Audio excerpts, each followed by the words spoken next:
good afternoon, and this is Christina. So for today's video guys, we are here in the Al-Ain and we are going to Al Mubazzara Garden Park. So let's go guys! So ayun guys, malapit na po kami sa Al Mubazzara Green Park. So dapat pupunta kami sa Al-Ain Paradise, kaso ang nangyari guys, Paradise Garden, kaso nasira pala siya ng hangin yesterday. So ayun, so naiba kami na destination, and here we are guys. 1 minute na lang and makakarating na kami sa Al Mubazzara Green Garden Park here in Al-Ain. Is it almost 2 hours travel from our home in Dubai. At eto na nga guys, sumakay na po kami sa sledder. Syempre guys, nauna tayo kay Mr. Alshay kasi, you know, pabida.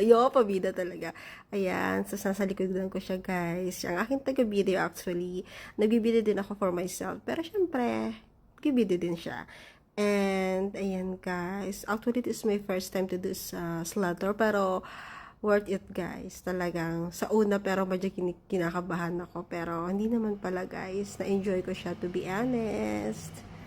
Ayan po. enjoy lang ang peg. Enjoy lang si Christina guys. So, diba, ang bilis na. Nakakahilo, pero enjoy talaga. First time to experience this. And syempre guys, ayan, nag-zipline din tayo guys. Alam nyo guys talaga yung mga, ang gusto ko talaga itry talaga guys, yung mga kinatatakutan ko. Pero, I did it. Proud ako sa sarili ko guys na nakaya ko, even talaga medyo, sa una talaga, medyo nervous pa tayo. Pero, talagang proud ako sa sarili ko. Kasi yung mga bagay na kinatatakutan ko guys, kaya ko palang gawin. And I'm proud myself. So yun lang guys.